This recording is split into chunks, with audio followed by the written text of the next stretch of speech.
والتين والزيتون وطور سينين।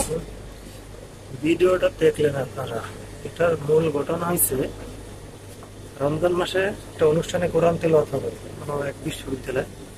তো এটা কি মাস্টার না কোন চ্যাটের বাল এটা নিষেধ করছে যে না, কোরআন তেলাওয়াত হবে না, গান বাজনা হইতে পারে, কোরআন তেলাওয়াত হবে না। তো আজকে দেখেন, আজকে ওরা ওরে পদত্যাগ করাইছে।